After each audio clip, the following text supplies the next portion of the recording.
Today's wine text is the 2011 Bridge Cabernet from Washington State. So I know we've done a couple other vintages of Bridge wines in the past. I think we did the 13 and the 14 maybe.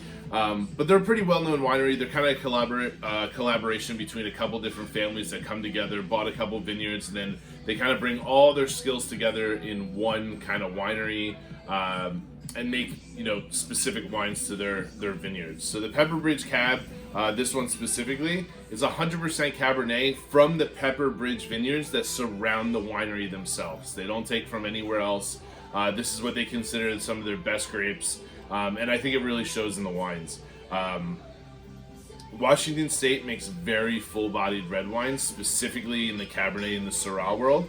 So it's no surprise, this is a big structural push. So I'm gonna taste it. So right off the bat, you can see, even in the glass, it's pretty dark. I can barely see through it. It is going on 9 years, so there's a little bit of that kind of brick, kind of reddish thing, like that kind of dark orange thing going on. On the nose, I think it's pretty classic 5 to 10 year old cab.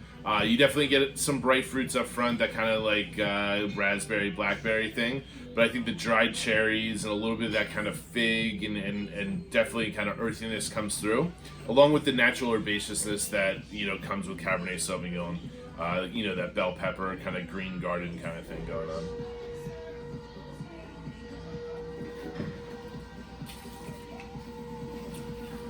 For a wine that's 9 years old, it's still pretty vibrant.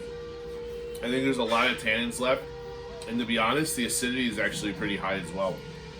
A little bit higher than I expect out of Cabernet, and specifically Washington Cabernets. This is a great wine that you can pop and pour right away. I think this has been open for about 10-15 minutes now, and I think it's had no problem putting this in a glass right away. It could benefit from a little time in air, so maybe drink it a little slower. And then I think another 5-10 years, this wine will still be good. Beautifully made, super delicious, and to be honest, a steal at the price that we're going to sell it for. Enjoy.